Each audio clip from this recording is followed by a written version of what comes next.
The Biomusketeers.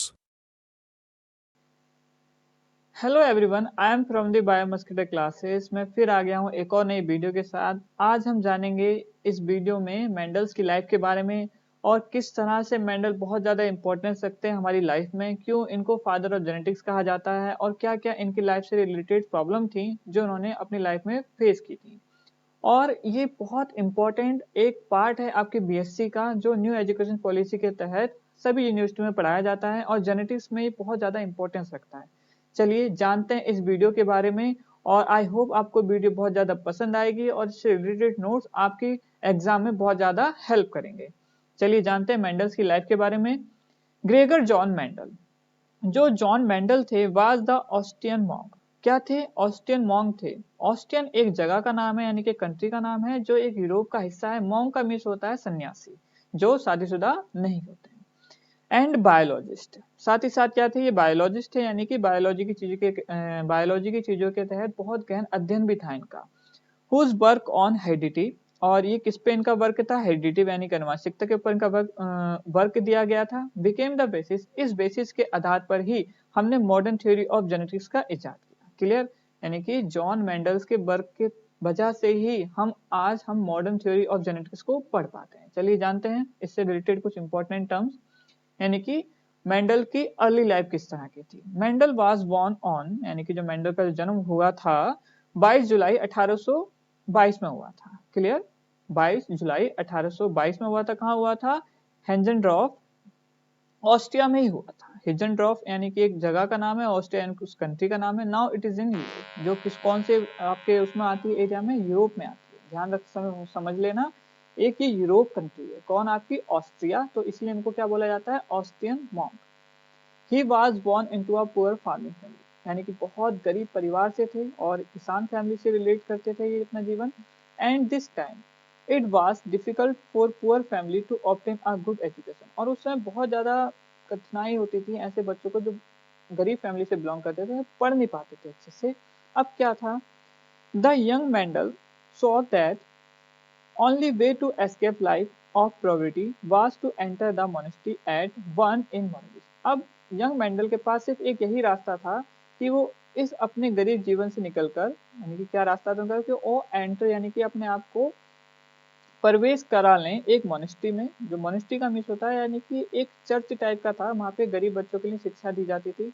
तो इनके लिए बहुत ज़्यादा एक अच्छा मौका था अपनी गरीबी से बाहर निकलने का, ताकि वो एक अच्छे से अध्यापक बन सकें, अपनी स्टडी को आगे कर सकें।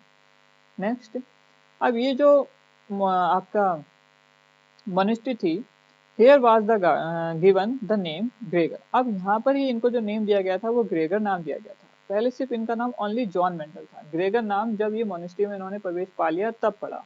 This monastery was the Augustinian order, यानी कि जो मोनेस्ट्री थी वो ऑगस्टिन ऑर्डर के तहत सेंट थॉमस ने इसको स्थापित किया था। और ये जो आपकी मोनेस्ट्री थी ना, बहुत ज़्यादा रेपिटेटिव थी। रेपिटेटिव क्यों थी? क्योंकि यहाँ पे टीचिंग स्टाइल और यहाँ की साइंटिफिक थ्योरी, उनका टेक्निक भी यूज की जाती थी। देखो आगे लिखा भी है, a teaching order with a reputation, यानी कि बहुत ज़्यादा प्रचलित थी। As a centre of learning, क्यों थी? क्योंकि यहाँ पे लर्निंग की जाती थी एंड साइंटिफिक इंक्वायरी की जाती थी। अब साइंटिफिक इंक्वायरी का जाना बहुत ज़्यादा इंपॉर्टेंट है किसी भी कॉलेज या किसी भी यूनिवर्सिटी के लिए, इसलिए बहुत ज़्यादा पहले से ही फेमस थी। मेंडल वर्क, अब मेंडल ने किस तरह से वर्क किया वहां पर? नियर द मोनेस्ट्री, यानी कि मोनेस्ट्री के पास में ही, देयर वाज अ गार्डन, वहां पे क्या था? गार्डन था, बगीचा।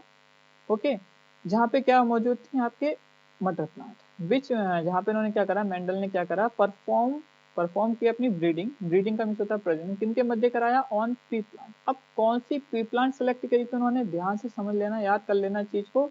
जो उन्होंने पी प्लांट ली थी वो थी आपकी क्या?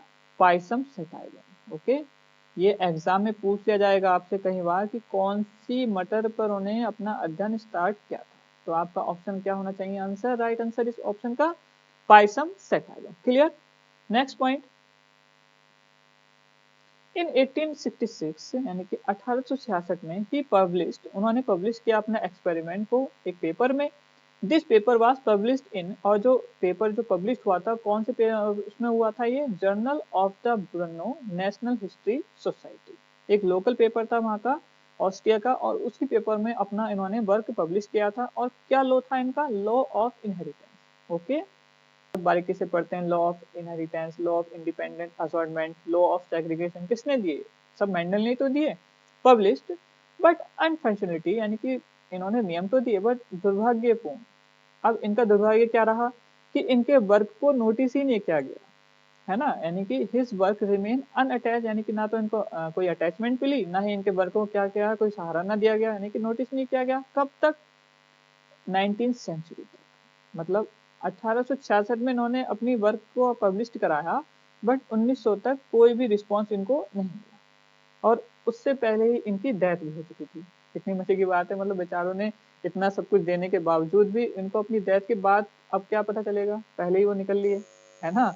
नेक्स्ट देखो, there was several reason for the neglect of मेंडलबर्ग, बहुत ज्यादा ऐसे रीजन थे क्यों उनके काम को नेग्लेक्ट किया गया। नेग्लेक्ट मतलब अस्वीकार कर दिया गया। क्यों कर दिया गया? He was not a famous scientist, पहली बात तो कोई फेमस साइंटिस्ट नहीं थे। भैया कुछ भी अपनी बात को कहने के लिए ना फेमस होना बहुत ज्यादा जरूरी है। अगर आप फेमस व्यक्ति हो, कोई बात कहोगे तो उसको सुनने के लिए सब है ना। बट आप फेमस नहीं हो, आप कुछ भी कितना ही ज्ञान रखते हो, आपकी बात को कोई भी सराहना नहीं देगा, चाहे कितनी ही इंपॉर्टेंट बात क्यों ना हो। His work was publish in local journal paper, और दूसरी बात क्या थी कि इनका जो पेपर था जो यहाँ भी पब्लिश किया गया था एक लोकल ही था, सिर्फ उसी कंट्री में पढ़ा जा रहा था, कहीं बाहर देशों में पढ़ा नहीं जा रहा था। उस समय एक चीज और थी, उस समय ना बहुत ज्यादा पॉपुलरिटी थी। किसकी पॉपुलरिटी थी? द फेमस साइंटिस्ट, और फेमस साइंटिस्ट कौन थे उस टाइम? Charles Darwin. और चार्ल्स डार्विन इतने फेमस क्यों थे? क्योंकि उन्होंने एक बुक लिखी थी ओरिजिन ऑफ स्पीसीज, बहुत ज्यादा उसकी फेमस हो चुकी थी। आप जानते ही ओरिजिन ऑफ स्पीसीज, जिसमें डार्विन ने समझाया था किस तरह से सर्वाइवल ऑफ द फिटेस्ट होता है, किसी भी स्पीसीज से किस तरह से एक न्यू वेराइटी बनती है, उसी को हमने किसमें उन्होंने स्थापित किया था? ओरिजिन ऑफ स्पीसीज में इन्होंने इसकी स्थापना की थी, इसको दिया था अपनी बुक में। इसलिए इनके काम को नेग्लेक्ट कर दिया गया। ये तीन मेन रीजन थे। अब इस मेंडल की दोबारा से रिडिस्कवरी हुई, ध्यान से समझ लो। कहते हैं ना कि कोई चीज अगर बहुत ज्यादा रियल बातों में लिखी गई है, कोई वो रुक नहीं सकती। Okay, Mendel died in 1884। अब 18 ध्यान से समझ लेना इस बात को। देखो 1866 में उनका वर्क पब्लिश हुआ, अननोटिस रहा, और 1884 में वो डाइड हो गए, यानी कि आफ्टर वेरियस ईयर, यानी बहुत साल बाद थ्री साइंटिस्ट आए, तीन साइंटिस्ट, जिनमें से कौन कौन थे? अब ये तीनों, Hugo de Vries from Holland, Carl Correns from German, और Erich von Tschermak from Austria, ये ऑस्ट्रिया से ही थी। ओके, ये तीनों आए। अब इन्होंने क्या करा? इंडिपेंडेंटली, यानी कि अभी इन्होंने वो पेपर नहीं पढ़ा है, इंडिपेंडेंटली दे कंक्लूजन लाइक मेंडल। अब जो इन्होंने रिसर्च करी ना जब पी प्लांट पर, तो उनका जो कंक्लूजन निकल के आया सेम टू सेम किस तरह का था? मेंडल की था। ओके, अब इन्होंने क्या करा कि जब उनका कंक्लूजन निकल आया तो उन्होंने क्या कहा? Later this scientist come across the research, ठीक है, यानी कि तीनों के तीनों scientist come across the research paper. फिर कौन से रिसर्च पेपर पे आए दोबारा से? मेंडल के ही, है ना। और रीडिस्कस किया उन्होंने इसको, कब? 1900 में।